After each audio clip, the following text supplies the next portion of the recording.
There was good news and bad news in the fight against crime today. The good, figures showed that crime as a whole is down in England and Wales. The bad, a revelation that many police forces have been undercounting some violent crimes for years. So with that put right, the figure for the most serious violent crimes has surged by 22% this year. Well, our crime correspondent Jason Farrell's in Brixton in South London. Jason, how has this happened? Well, Isla, certainly that 22% figure sounds worrying, but when you look at the figures more closely, gun crime is actually down 22%, knife crime has remained roughly the same, and the reason there's been this overall 22% rise is because 13 police forces around the country had been recording their figures incorrectly. I think a very worrying figure for people here in the capital is that 27 teenagers have been killed this year by knives or guns, and the government is still trying to get to grips with why that is happening. And I've spent the day with one person here in Brixton who has experienced that firsthand.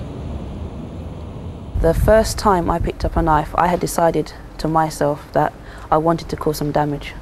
And why was that? I just felt angry. I was angry at the world. I was angry at myself. I was angry at the way I was brought up. I was just an angry person. How old were you? I was about 12. To me, it was normal. It was like getting dressed. You know, you have to leave the house with shoes. And in fact, that's how knives became in my life. But was it like shoes a fashion accessory, or was it something that was much more important to you? Having been a victim of bullying, Tracey Miller became a bully and a thief, a gang leader and a sports car driving drug dealer. You're on record as having stabbed someone. I mean, describe how that felt and what was going through your mind.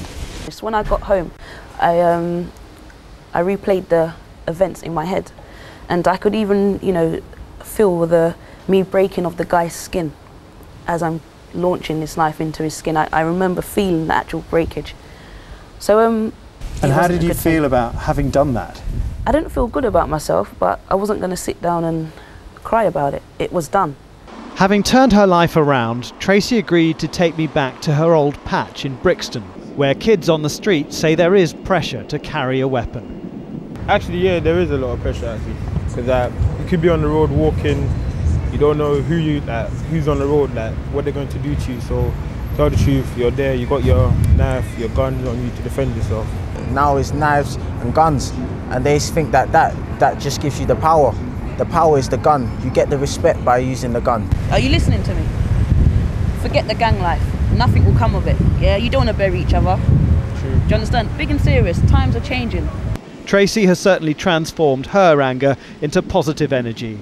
Here in Lambeth, the £2 million action programme aims to make a difference to more young lives, offering youth services and parent helplines. But the toughest thing to change will be the attitudes of some, that knives and guns offer protection and status. Jason Farrell, 5 News. Police investigate